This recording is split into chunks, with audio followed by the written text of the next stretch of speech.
सनस्थं सुखदं मुनीन्द्रं वाकायचित्तैः सततं भजेऽहम्। गुरुर्ब्रह्मा गुरुर्विष्णु गुरुर्देवो महेश्वरः, गुरुर्साक्षात् परं ब्रह्म तस्मै श्रीगुरुवे नमः। ध्यानमूलं गुरुर्मूर्ति पूजामूलं गुरुर्पदम्, मंत्रमूलं गुरुर्वाक्यं मोक्षमूलं गुरुकृपा। पुरुषं दिव्यं परमं पुरुषं दिव्यं याति पार्थानुचिन्तयन् याति पार्थानुचिन्तयन्। कविं पुराणमनुशासितारं कविं पुराणम् अनुशासितारं मनोरणीयान् समनुस्मरेत्य अनोरणीयां समनुस्मरेद्य। सर्वस्य धातारमचिन्त्यरूप सर्वस्य धातारमचिन्त्यरूप आदित्यवर्णं तमसः परस्तात् आदित्यवर्णं तमसः परस्तात्। प्रयाणकाले मनसाचलेन प्रयाणकाले मनसाचलेन भक्त्या युक्तो योगबलेन चैव भक्त्या युक्तो योगबलेन चैव। भ्रूर्मध्ये प्राणमवश्य सम्यक् भ्रुवोर्मध्ये प्राणमावश्य सम्यक् शतं परं पुरुषमुपैति दिव्यम् सतं पुरं पुरुषमुपैति दिव्यम्। यदक्षरं वेदविदो वदन्ति यदक्षरं वेदविदो वदन्ति विशन्ति यद्यतयो वीतरागाः विशन्ति यत्यत्ययो वीतरागाः। यदिच्छन्तो ब्रह्मचर्यं चरन्ति यदिच्छन्तो ब्रह्मचर्यं चरन्ति तत्ते पदं संग्रहेण प्रवक्ष्ये तत्ते पदं संग्रहेण प्रवक्ष्ये। सर्वद्वाराणि संयम्य सर्वद्वाराणि संयम्य हृदि निरुध्य च मनोहृदि निरुध्य च मूर्धन्याधात्मनः प्राण मूर्धन्याधायात्मना प्राण आस्थितो योगधारणम् आस्थिता योगधारणम्।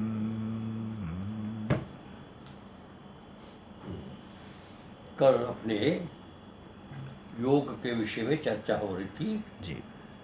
और एक शब्द बीच में आया था, ब्रह्मरंध्रान उत्क्रम्य। ब्रह्मरंध्र से उत्क्रमण करके प्राण जो है बहिर्गमन करता है। तो ब्रह्मरंध्र का उत्क्रमण कैसे होता है, इसके विषय में चर्चा चल रही थी। तो पहले बताया था कि शरीर के अंदर असंख्य नाड़ियाँ हैं और इतनी सूक्ष्म नाड़ियाँ जिसकी कोई सीमा नहीं। पता नहीं, कहते लोग कि पृथ्वी के 3 चक्कर लगा दे इतनी नाड़ियाँ शरीर में। सत्य में पता नहीं ऐसा है। और इसमें मुख्य 15 नाड़ी थे जिसका कल वर्णन किया था। उन 15 नाड़ियों में 3 नाड़ी जो है विशेष रूप से जो है इसकी महत्ता है। एक है ईड़ा, पिंगला और सुषुम्ना। ईड़ा नाड़ी जो सुषुम्ना रीढ़ की हड्डी के बीच में रहती है और ईड़ा नाड़ी बाईं ओर रहती है और पिंगला नाड़ी दाईं ओर रहती है। जब हम श्वास लेते हैं तो बाईं ओर की नासिका रंध्र से जब श्वास लेते हैं तो ईड़ा में प्रवेश करके अनेक चक्र 4 चक्र का भेदन करते हुए ब्रह्मरंध्र ये आज्ञा चक्र तक पहुँचती है। और उसी प्रकार से जब दाईं ओर से हम श्वास लेते हैं तो वायु जो है सीधा पिंगला में होकर के आज्ञा चक्र तक त्रिपुटी में पहुंचती है और वहाँ इकट्ठी होकर के वहाँ जो है सूक्ष्म नाड़ी भी वहाँ होती है। तो वहाँ से प्राण आकर वो तीनों एकत्रित हो जाती है और वहाँ से उत्क्रमण करके ब्रह्मरंध्र में वो पहुँचता है वायु यानी प्राण। तो इस प्रकार का उत्क्रमण होता है। तो इसमें कल बताया था कि सुषुम्ना नाड़ी जो है वो मुख्य नाड़ी है और वो मध्य में रहती है। और 7 चक्र बताए थे, एक तो मूलाधार चक्र है, एक स्वाधिष्ठान चक्र है, एक मणिपुर चक्र है, 3 नीचे का चक्र है।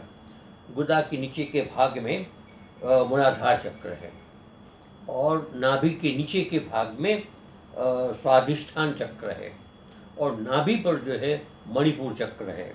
उसी प्रकार से अनाहत चक्र हृदय में है विशुद्ध चक्र कंठ में है और आज्ञा चक्र जो है त्रिपुट ये दोनों भ्रू के मध्य में, और ब्रह्मरंध्र जो है तालु के ऊपर से मूर्धन्य जो होता है ब्रह्मरंध्र, उस ब्रह्मरंध्र तक वैसे ये पहुंचता है।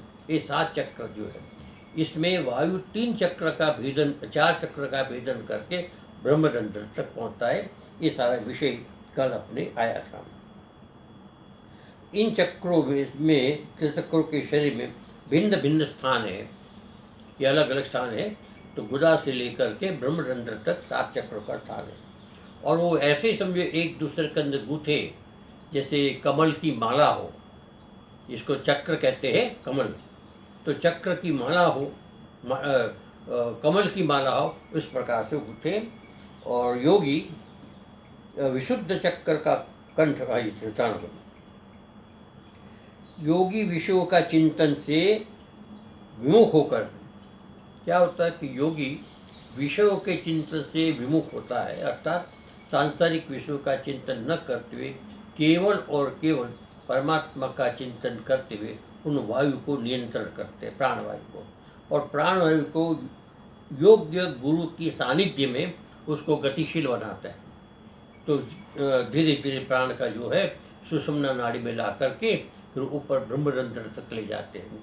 तो ये सारी प्रक्रिया जो है ऊर्ध्वगामी सुषुम्ना नाड़ी होती है। तो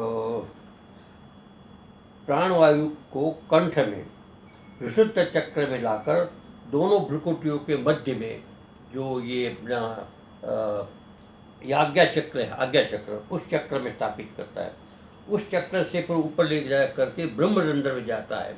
तो ब्रह्मरंध्र में जब प्राण जाता है तो वहाँ पर सहस्त्रार चक्र होता है, उस चक्र का उत्क्रमण करता है, अर्थात उस चक्र को भेदता है। वो भेद कर प्राण बाहर निकलता है। तो कहने का तात्पर्य यहाँ पर ब्रह्मरंध्र उत्क्रम्य, उस ब्रह्मरंध्र का उत्क्रमण करके उसका अतिक्रमण करे बाहर निकलता है। एवं उपासक स्तंभ, इस प्रकार का उपासक जो है, तम मैंने उस किसका कविम पुराण अनुशासितार मनोरणिना समृत्य, इस पद को प्राप्त होता है, इस पुरुष को प्राप्त होता है। ऐसा दिव्य पुरुष को प्राप्त करके वो कैसा होता है, द्योतनात्मकम, प्रकाशात्मक, उस पुरुष को प्राप्त होता है। प्रतिपद्यते, ये बताया। इस रूप में इसका योग का सारी प्रक्रिया बताई। इदानीं येन केनचित् अभिधानेन ज्ञान काले भगवत अनुस्मरणे प्राप्ते। अब इस परिस्थिति में ये जो साधक है, जिस किसी प्रकार से अभिधान कहते संज्ञा, नाम, उस नाम के माध्यम से ध्यान काल में जब ध्यान करता है तो उस नाम का जप करता है। तो नाम क्या है, तो ओम का नाम है, या अपने जो मंत्र है, विभिन्न प्रकार के हमारे जो मंत्र, इष्ट देव के मंत्र, इस मंत्र का जप करते हुए, ध्यान करते हुए, उसके अर्थ का चिंतन करते हुए, भगवत अनुस्मरणे, भगवत का अनुस्मरण करते हुए। तो वो किसको अनुस्मरण करता है, कहाँ जाता है, इसके विषय में बताते हैं। सर्वे वेदा यत् पदमामनन्ति, सर्वे वेदा, जितने भी वेद है, अर्थात जितना भी ज्ञान का खजाना है।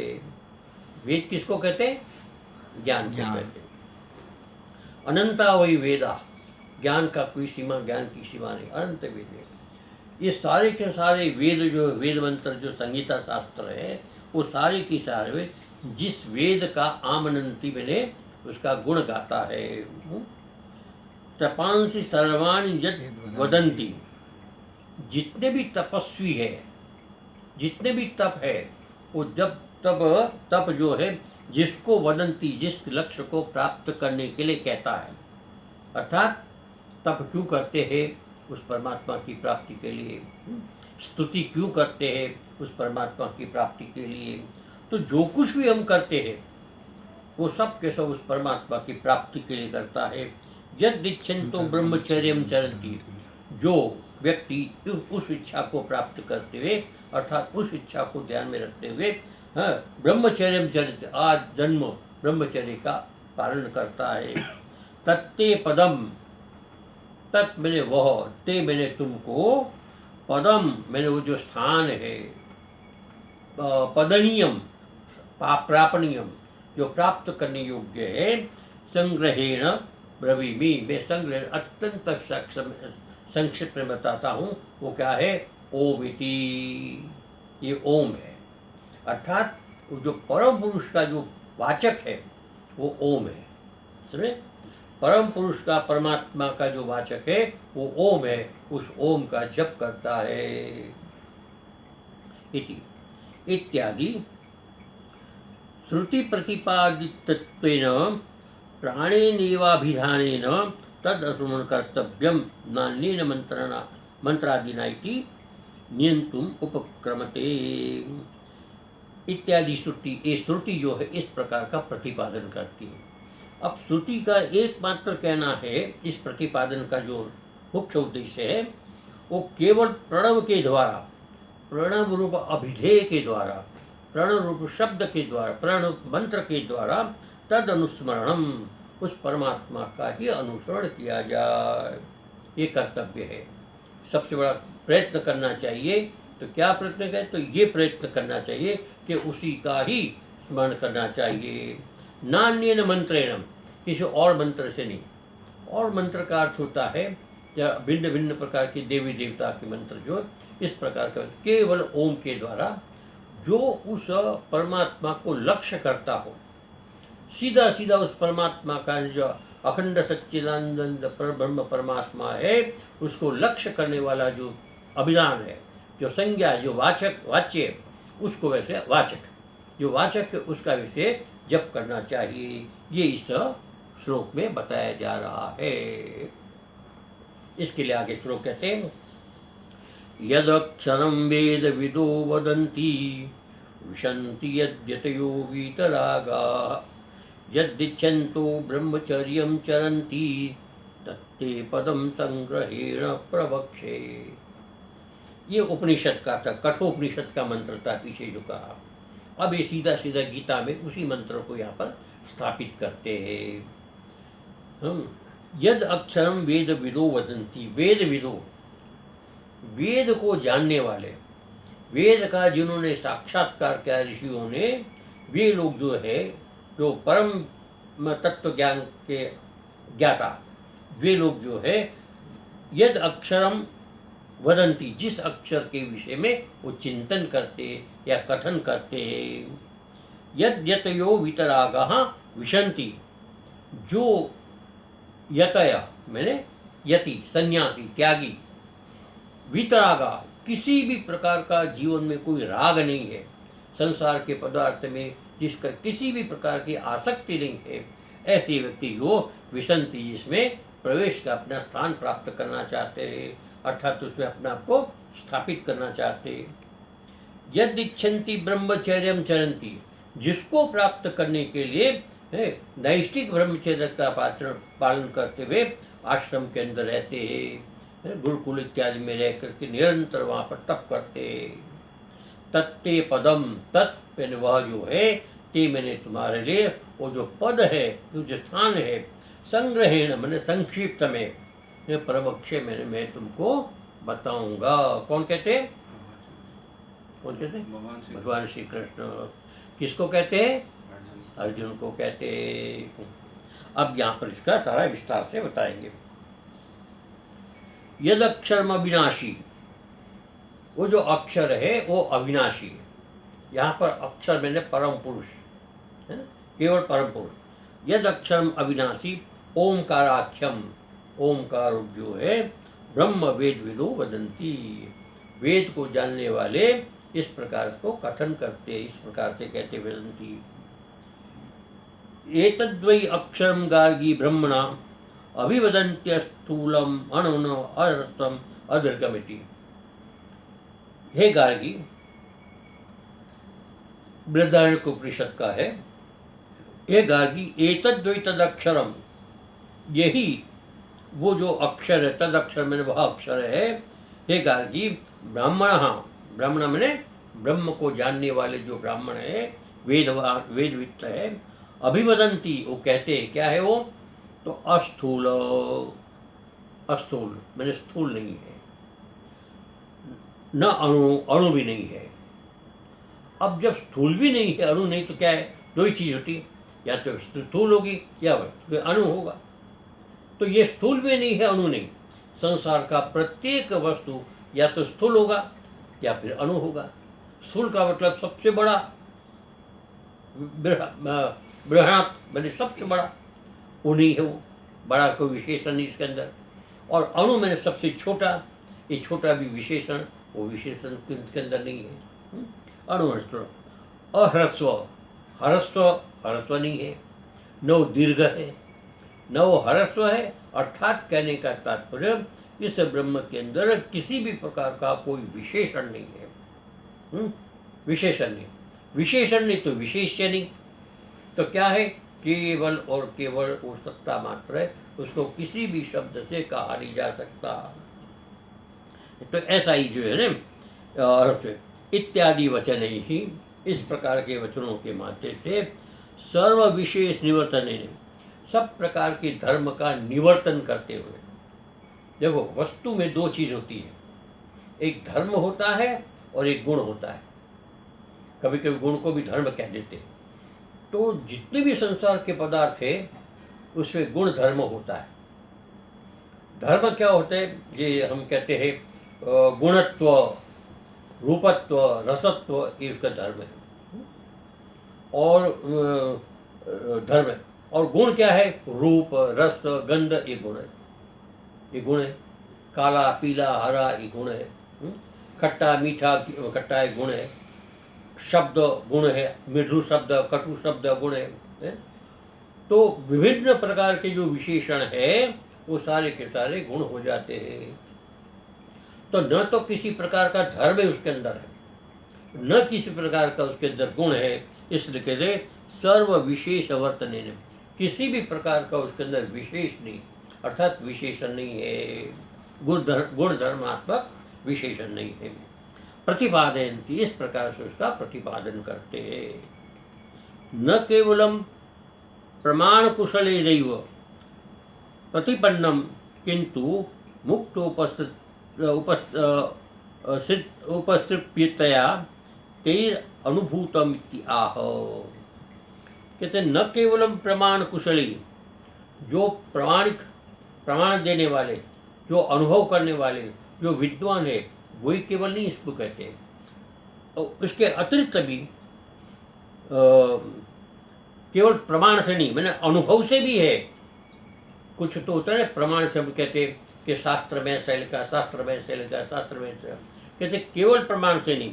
यहाँ पर कहते हैं कि मुक्त उपसृप्यतया, जो मुक्त व्यक्ति है, उपसर्ग जिसने प्राप्त कर लिया है, जिसने अनुभव कर लिया है, तेन अपि अनुभूतिम आहो, वो अपनी अनुभूति से भी इसी प्रकार से कहते हैं।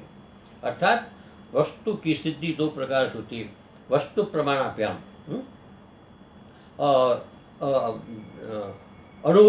अनुभव और प्रमाण के द्वारा। तो अनुभव भी कहता है और शास्त्र प्रमाण भी कहता है इत्यादि। विशन्ति स्वरूपतया सम्यक् दर्शेन यदक्षरम यतयो यत्नशीलः सन्यासिनो वितरागा निष्प्रया। विशन्ति, मैंने जिसके अंदर प्रवेश करना चाहते, जिसको प्राप्त करना चाहते, कौन? तो स्वरूपतया, अपने स्वरूप के रूप से, स्वस्वरूप के रूप में, सम्यक दर्शनेन, सम्यक अच्छी तरह से, जो साक्षात्कार, यानी कि किसी प्रकार का कोई व्यवधान विच्छेद न हो, आत्मा और परमात्मा में किसी प्रकार का व्यवधान न हो, अर्थात तादात्म्यतेन, किसी प्रकार का व्यवधान नहीं। इस रूप से सम्यक दर्शनेन यद अक्षरम, जिस अक्षर को, जिस परमात्मा को, जिस पुरुष को, यतयो यत्नशीला, प्रयत्नशीला, जो निरंतर जीवन पर्यंत, एक ही जीवन नहीं, अनेक वर्षों, अनेक जन्मों से जो निरंतर प्रयत्न करते आते, ऐसे प्रयत्नशील जो है सन्यासी, त्यागी, संसार की सब पदार्थ का जिसने त्याग कर दिया। त्याग का अर्थ होता है दो प्रकार से, एक होता है मन से त्याग करना, एक होता है प्रैक्टिकल यानी वस्तु का त्याग करना। तो वस्तु को त्याग करने की बात नहीं, जिसकी आसक्ति समाप्त हो गई है, ऐसा जो है सन्यासिन हम वीतरागा, विगत राग, किसी प्रकार की जिसके अंदर आसक्ति नहीं है, ऐसे जो है निष्प्रहा, इच्छा जिसकी नहीं है। अब जैसे भोजन करने की इच्छा नहीं है, लेकिन भोजन करना पड़ता है, करता है, तो मतलब इच्छा नहीं है, सहज भाव से जिसकी आवश्यकता है वो उसका सहज भाव से घटित होता है। ऐसे व्यक्ति जो है ये करते हैं। न केवलम सिद्धिर अनुभूतम, कहते जिस सिद्धि प्राप्त कर ली है वही अनुभूति नहीं है, साधका नाम अपनी, साधन जो साधन करता है, जो साधक है, उसकी भी अपनी अनुभूति है। जैसे मान लो क्या हम लोग सिद्ध नहीं है, हम लोग क्या है, साधक है? तो साधक होते हुए भी हम इस प्रकार के शास्त्र के अभ्यास से, बार बार इसके चिंतन से, सहज भाव से हमें भी अनुभूति होती है, हमें भी कुछ ऐसा आभास होता है कि कोई ऐसा है तत्व, कोई ऐसा तत्व है जो सारे जगत को, सारे विश्व को, अनंत कोटि ब्रह्मांड को नियंत्रण करता है। ऐसा अनुभव होता है? ऐसा हमें भी अनुभव होता है। तो कहते न केवल सिद्धिरनुभूतम साधकानां विसर्वोपि प्रयास तदर्थ। जितने भी साधक हैं, हम सब जो आस्तिक, परमात्मा में विश्वास रखते हैं, वेद में विश्वास रखते हैं, धर्म शास्त्र में विश्वास रखते हैं, ऐसे व्यक्ति जितने साधक हैं वो साधक भी इसी प्रकार का प्रयास करते हैं, परमात्मा की प्राप्ति के लिए इसी प्रकार से निरंतर चिंतन करते हैं, उनकी भी अपनी अनुभूति है। यद इच्छन्तु, जिसको चाहते हुए, ज्ञातुम नैष्ठिका ब्रह्मचारिण ब्रह्मचर्यम, ऐसा जानने के लिए, इच्छन्त मैंने इच्छा रखने वाले, ज्ञान की इच्छा रखने वाले, नैष्ठिका निष्ठापूर्वक, जीवन पर्यंत प्रतिज्ञापूर्वक, संकल्पपूर्वक जो ब्रह्मचारी है, और ब्रह्मचर्यम चरंती, अर्थात ब्रह्मचर्य का पालन करते, ऐसा ब्रह्म संबंधी अभ्यास का एक प्रकार से निरंतर प्रयत्न करते हैं।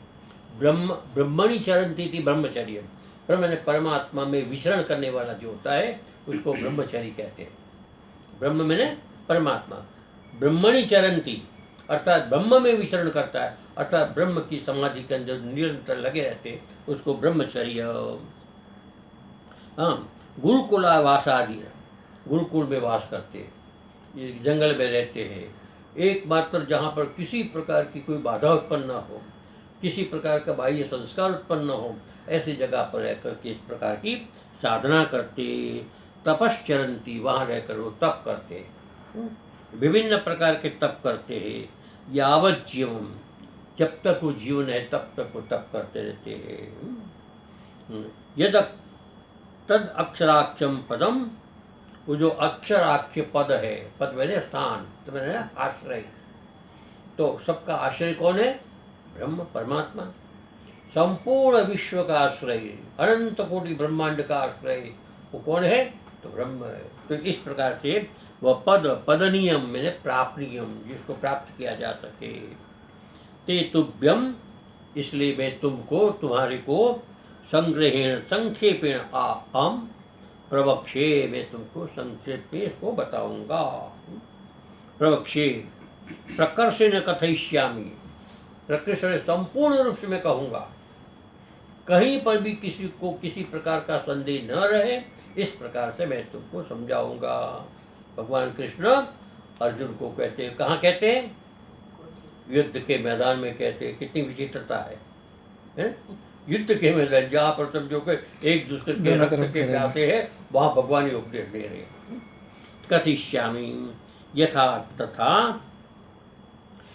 तथा बोधो भवति, तथा मैं ऐसे कहूँगा, तब बोधो भवति यथा, जिस प्रकार से तुमको बोध हो, जो तुम समझ सको, है। प्रत्येक वक्ता क्या करता है, अपने तरफ से पूरा प्रयास करता है कि जो मैं कह रहा हूँ, मेरा भाव, मेरे विचार, मेरा दृष्टिकोण सामने वाली व्यक्ति को ठीक ठीक समझ में आवे। ये भगवान है, तो भगवान भी इसी प्रकार का प्रयास करते हैं कि जिसको मैं कुछ कहना चाहता हूँ और जो मेरे अंतर के भाव है, जो मेरी समझ है, जो मेरा ज्ञान है, वो ठीक ठीक सामने वाले को समझ में आवे। इस प्रकार से भगवान इसको अर्जुन को आश्वस्त करते हैं।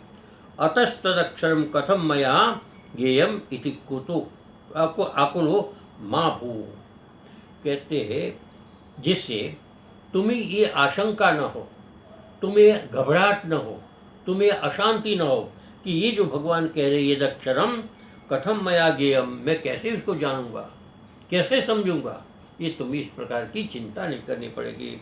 आकुलो महाभूत, तुम नहीं हो, इस प्रकार से मैं तुमको बताऊंगा, तुम्हें चिंता करने की कोई जरूरत नहीं है। अत्र च परस्य ब्रह्मणो वाचक रूपेण प्रतिमावत प्रतीक रूपेण च। अब ये जो है यहाँ पर ये कहते अत्र च परस्य ब्रह्मण, परस्य में सर्वोत्कृष्ट जो ब्रह्म है, परमात्मा है, वाचक रूपेण, वाचक मैंने अभिधान से शब्दात्मक रूप से प्रतिमावत। अच्छा, अब जब किसी शब्द को चिंतन करते हैं तो शब्द का अर्थ का होना बहुत जरूरी है। कोई भी शब्द है, शब्द का अर्थ चाहिए, तो अर्थ जहाँ हमको नहीं मिलता है वहाँ उसके प्रतिमा बनानी पड़ती है। अर्थ हमको मतलब प्रत्यक्ष नहीं होता है, जिस अर्थ को हम प्रत्यक्ष नहीं कर पाते हैं तो उसकी प्रतिमा की कल्पना करनी पड़ती है या उसका प्रतीक बनाना पड़ता है। तो कहते हैं कि प्रतिमावत प्रतीकात्मक, प्रतिमावत प्रतीक रूपेण, प्रतिमावत प्रतिमा जैसे बनाते हैं उसी प्रकार से प्रतीक बना करके। तो ओम जो है उसको दो प्रकार से हम उसको चिंतन करते हैं। एक तो प्रतिमावत मैंने ओम आकृति, ओम लिखते हैं ना जैसे ओम, ये आकृति। एक होता प्रतीक, प्रतीक मैंने उसका ओम का प्रतीक क्या, प्रकाश, तेज, पुंज, है ना, अनंत शक्ति संपन्न किरणें। तो इस प्रकार की कल्पना करके उस ओम का वैसे संकल्प करना होता है, धारणा करनी होती है। यह पुनरेति, अब ये जो ऐसे बताया है, यह पुनरेतम, यह मैंने जो पुनरेतम मैंने इस, एतम मैंने यह होता है एतम, त्रिमात्रेण ओम इत्य अनेनेवाक्षरेण परम पुरुषम अभिध्यायित स तम अधिगच्छति। एतम त्रिमात्रेण, अब ओम में कितनी मात्रा है, तीन मात्रा है, अ उ और म। अ और उ का गुण होकर के ओ हो जाता है और म का अनुस्वार हो जाता है तो ओम बनता है। ये तीन मात्रा। त्रिमात्रेण ओम अक्षर, इस अक्षर के माध्यम से परम पुरुषम अभिध्यायित, परम पुरुष का अभिध्यान करे, उसका ध्यान करे, उसका चिंतन करे। अब जब हम ओम अक्षर का जप करेंगे, अब जप करते समय उस अक्षर का से अर्थ का चिन्ह, वाचक और वाच्य, वाचक हुआ ओम, वाचक हो गया परमात्मा पुरुष, उस पुरुष का ध्यान करेंगे तो वाचक और वाच्य दोनों अभेद कर देंगे। कालांतर में जो है ना वाचक और वाच्य का अभेद हो जाएगा तो केवल और केवल पुरुष रहेगा, अपने आप में जो चिंतन करने वाला वो भी मिट जाएगा। तो इस प्रकार से पुरुषम अभिध्यायित स तम अधिगच्छति, जब इस प्रकार की साधना करता है तो तम अधिगच्छति, वह जीव जो है, वो साधक जो है, वो परमात्मा को प्राप्त कर लेता है। इत्यादि वचनैर, इस प्रकार के वचनों के द्वारा मंद बुद्धि नाम, मध्यम मंद बुद्धि नाम, एक होता है मंद बुद्धि, एक होता है मध्यम बुद्धि, एक होती है तीव्र बुद्धि। तीव्र बुद्धि का तो कोई विषय नहीं है, वो अपने आप समझो के तीव्र गति से चला जाएगा। लेकिन इन वचनों के द्वारा मंद और मध्यम बुद्धि नाम क्रम मुक्ति फलकम उपासनम उक्तम। ये मंद बुद्धि के लिए, ये मंद बुद्धि या मध्यम बुद्धि वाले जो है, इस क्रम मुक्ति के लिए, क्रम मुक्ति में एक पहले एक चक्र को वेद करे, फिर दूसरे चक्र को वेद, तीसरे चक्र, एक दिन में तो होगा नहीं, काफ़ी समय लगे। तो ऐसा क्रम से आगे बढ़ते बढ़ते फलकम उपासनम, इस प्रकार की उपासनम उक्तम, ये कही गई है, इस प्रकार से उपासना वेद में कही गई है। तदेवापि विवक्षितम भगवता, उसी उपासना को यहाँ पर भगवान श्री कृष्ण ने विवक्षित की है, मतलब यही उपासना बताई है यहाँ पर। अतो योग धारणा सहितम ओंकारोपासनम तत्फलम स्वरूपम च। इसी प्रकार से योग धारणा सहित, योग की धारणा करते हुए अर्थात समाधि का लेते, ओम उपासनम, ओंकार उपासना, ओंकार का उपासना, तत्फलम और तत्स्वरूप, उसका फल और उसका स्वरूप, ततो अपुनरावृत्ति, उसके बाद अपुनरावृत्ति, पहले फिर उसको वापस नहीं आना पड़ेगा, ऐसी स्थिति, तन्मार्गस्य, उसका मार्ग जो है, इत्य अर्थजातम उच्यते। इस प्रकार का सारा ये बताएंगे। यावत अध्याय समाप्ति, जब तक ये अध्याय नहीं पूरा होता तब तक इसी क्रम से आगे बढ़ते जाएंगे। इति ओम शांति। ॐ सर्वे भवन्तु सुखिनः, सर्वे सन्तु निरामयाः, सर्वे भद्राणि पश्यन्तु मा कश्चित् दुःखभाग्। ॐ शान्तिः शान्तिः शान्तिः।